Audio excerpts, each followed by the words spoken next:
this guy's garage. Like and subscribe. Good afternoon. For the record, my name is Eva Chipyuk. I am one of the lawyers representing Freedom Corp and the protesters who were here in Ottawa in January and February 2022. Mr. Commissioner, friends, Canadians listening to this public inquiry into the government's decision to invoke the Emergencies Act for the first time in history.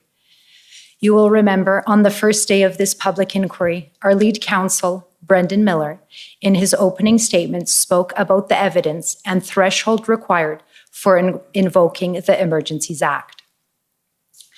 Mr. Miller set out each element of the test for invoking the Emergencies Act and then predicted that there would be no evidence to support any of the factors required to invoke the Act. I would like to restate Mr. Miller's opening statement and add to it what evidence in fact came out. It is our view that there was no justification whatsoever to invoke the Emergencies Act. The Emergencies Act requires several things. One, it could be invoked due to espionage and sabotage. Did you hear any evidence about espionage and sabotage? The answer is no. Two, it could be invoked on the basis of clandestine or deceptive foreign influence, or foreign influence that involves the threat to a person. Did you hear evidence about that? The answer is no. It also could be invoked on the basis of threats or use of acts of serious violence against persons or property. Did you hear evidence of violence against persons or property? The answer is no. Lastly, it can also be invoked if there is a group or persons trying to destroy or overthrow by violence the system of government of Canada. Did you hear evidence about individuals trying to do that? The answer is no. And the answer is there was no reasonable and probable grounds to invoke the Emergencies Act, and the government exceeded their jurisdiction both constitutionally and legislatively in doing so.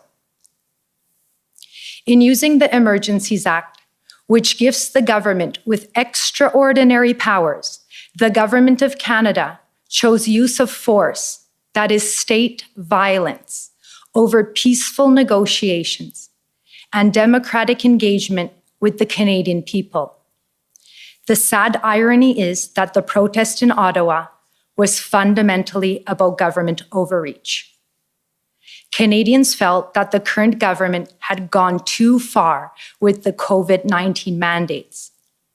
The government's response to the protest by invoking the Emergencies Act was a further reach in power over people instead of power by the people. In response to the unprecedented unison of voices of many Canadians, including a voice by way of millions in donations to the cause, the Government of Canada refused to engage and listen to the people.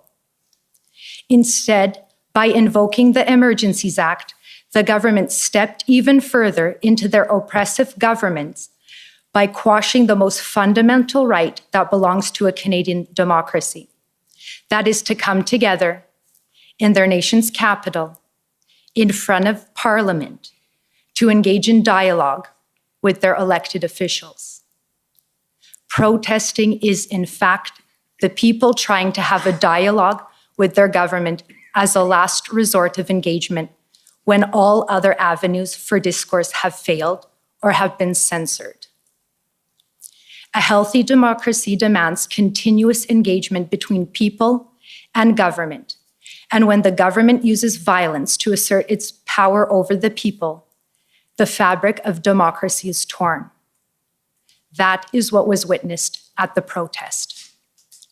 We heard from witness and protester Maggie Byrne, who knelt before the public order units, placed a copy of the Canadian Bill of Rights, the first human rights law in Canada, onto the snow in front of her before being brutally snatched and shoved behind the police lines, thrown to the frozen ground, beaten, and had a rifle pointed to her head.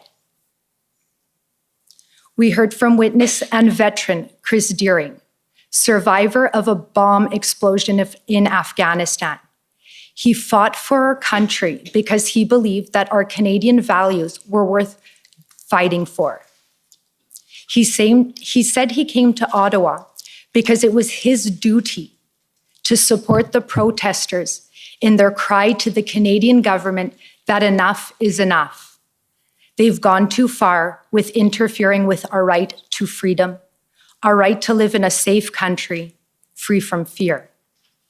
In response to our dear veterans' bravery, moral courage, and sacrifice for this country, he was brutally beaten by the police and treated with less human dignity than a prisoner of war.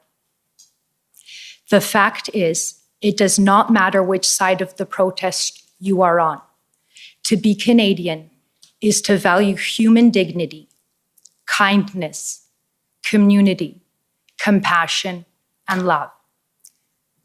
It is not normal to hate and divide. This public inquiry is more than just looking into circumstances that led to the government's decision to invoke the Emergencies Act. It is the beginning of a journey of rediscovering of what it means to be Canadian. The government does not define us, we do. We, the collective of many diverse groups across the country. The protest in Ottawa brought so many Canadians from all different walks of life together. It was an opportunity for reconciliation, for uniting and forging friendships despite so many differences. The protest in Ottawa gave people hope, and it humbled all of us. What we saw in Ottawa is emblematic of what it means to be Canadian, and that is what terrifies the current government of Canada. Yes, there was honking and diesel and noise, and that was not only challenging for residents in Ottawa, but also for protesters. But the protesters were not extremists or terrorists. They are fellow Canadians, neighbors, and each person is the thread that holds us together in a peaceful and loving society.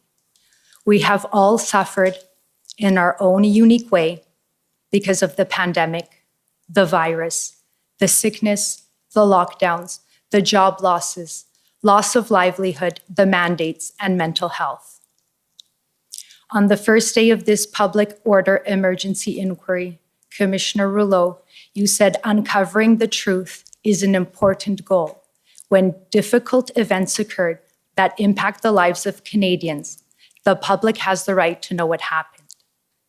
Certes, l'objectif de l'enquête publique. So the goal of this public inquiry is to shed a light on the situation which occurred and to make recommendations so that this situation will not occur again. Let this inquiry be the starting point for all Canadians. And that means all Canadians, including government leaders, to hold the executive branch of Canada to account. If there ever was a time for a Prime Minister to step down, now is that time. Thank you. Okay, thank you.